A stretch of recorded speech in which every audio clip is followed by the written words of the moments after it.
Hi friends, Free Tribe Scholarship কেনেদৰে online apply কৰিব সেই বিষয়ে মই এই ভিডিঅ'টোত জনাম।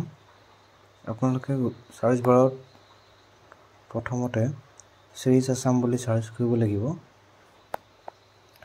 সাৰ্চ কৰাৰ পিছত ইয়াতে সিৰিজ আসাম তাতে ক্লিক কৰি দিব।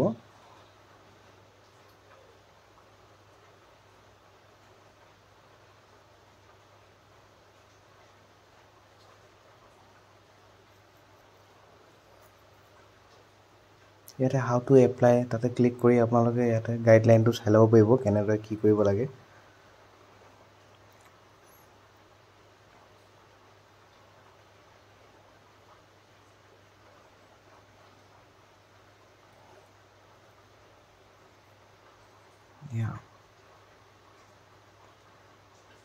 ইয়াৰ পিছতে আমি ইয়াতে ষ্টুডেণ্ট লগইনত ক্লিক কৰিব লাগিব।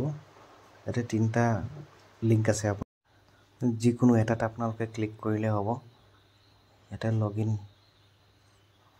লগইন পৰ্টেলটো খোল খাব। ইয়াতে যদি আপোনালোকৰ একাউণ্ট নাই, ইয়াতে আপোনালোকে ডোণ্ট হেভ এন একাউণ্ট তাতে ক্লিক কৰি আপোনালোকে চাইন আপ কৰি ল'ব। যদি চাইন আপ কেনেদৰে কৰিব সেই বিষয়ে মই ভিডিঅ' এটা বনাই থৈছোঁ, আপুনি এই চেনেলটোতে পাব। ইয়াতে যিহেতু মই বনাই থোৱা আছে, ইয়াতে লগইন আইডি আৰু পাছপৰ্টটো দি মই লগইন কৰিম।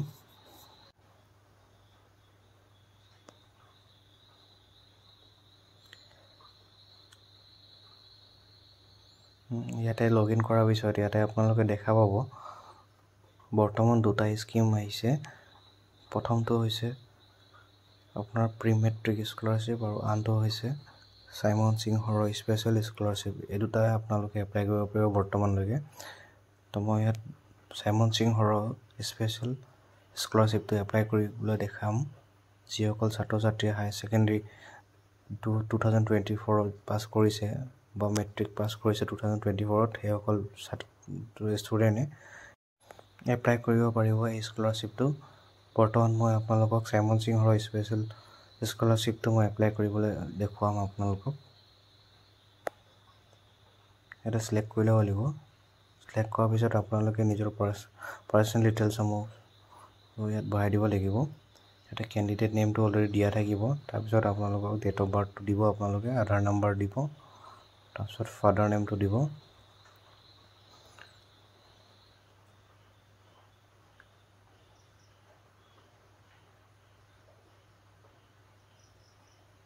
ফাদাৰ নেমটো দিয়াৰ পিছত আপোনালোকে ইয়াতে আপোনালোকৰ ডিষ্ট্ৰিক্টটো চিলেক্ট কৰি দিব।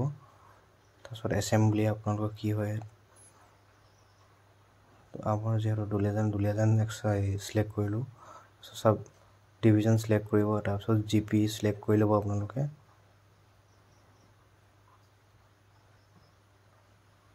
জিপি চিলেক্ট কৰাৰ পিছত আপোনালোকে যোনটো টি গাৰ্ডেনত বাস কৰে আপোনালোকে টি গাৰ্ডেনৰ নামটো দিব লাগিব।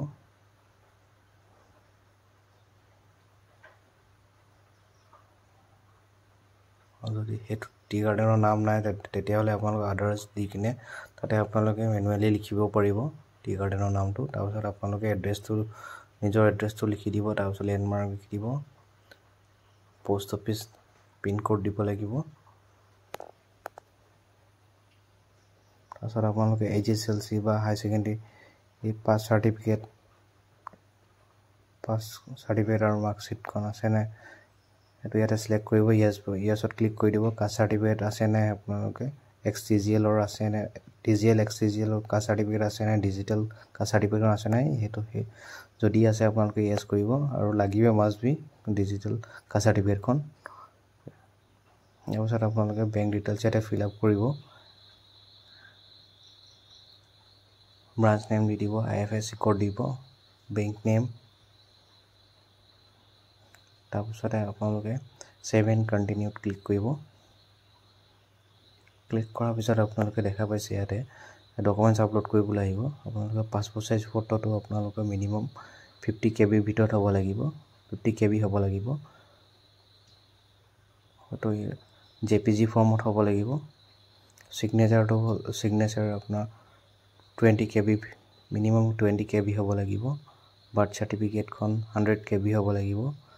কিন্তু ইয়াত আপোনালোকে গোটেইখিনি ডকুমেণ্ট JPG ফৰ্মতে দিব লাগিব ইয়াত PDF ছাপোৰ্ট নকৰিব কাষ্ট চাৰ্টিফিকেটখনো আপোনালোকৰ 10 KB ভিতৰতে মিনিমাম 10 KB লাগিব HSLC মাৰ্কশ্বিটখন 10 KB ভিতৰত লাগিব আপোনালোকক পাছ চাৰ্টিফিকেটখনো লাগিব